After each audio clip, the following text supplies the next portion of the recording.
ariko se shofe niko urahagaze ndi kukubwira ngo ndi kwihuta ngino kombo taxi ngomba kuzayireka niba umuntu ari kukubwira ngo iyi ni express ntabwo ari igende ihagara ku byapa byose. Sasa monsieur kama client iko na shida jani sishimame nimsikie ariko surisunguye umugore uva ngo uhagarage guhamagara ubwo urumva twebwe turagendera no munyarusangi kazi. Umugabo ushobora kuutanyumvise je ndakubwiye nti umugabo wanje banyandikiye message yuko yakomerekeye imuhumuro urabizi neza ko hari umutekano muke ntegeza kumuhamagara nta n'amayinite mvise ntegeza kubaza amakuru y'ibyo wowe uri kurata gukomereka twebwe abanyamuhumuro bene wacu baraguye ibugo urumva ari gukomereka no kuba bene wacu barishwe mu muryango wanjye ahubwo wowe mutima wawe ahubwo mwe mumeze mute abanyarusangi mudashobora kumva agahinda k'abanyamuhumuro mwebwe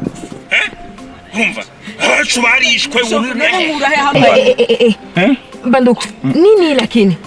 nyewe mko hapa tu mko mnagomba nasema wewe sijue kama mwenye alilumia na makulumia shida kakia kwenye nafika kote inachaka tu manani mabilonda hakuna siku shida itasemaka sema mie nne kama cha kukotea huko muhumuro tunapasha kwa tunasikilizana tunaungana mkono tunasaidiana unaelewa mwenzako na mnaelewana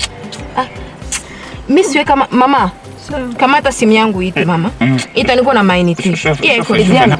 cyakora ibyo uvuga birumvikana shofe komeza tware basi mada akira hamagara rwose kandi uvugane no mugabo wawe muvugane igihe cyose mushaka cyakora amagani ntabwo twa dukwiye amagani gukomeza kumva ari umuntu wese ari we wagize agahinda kurushundi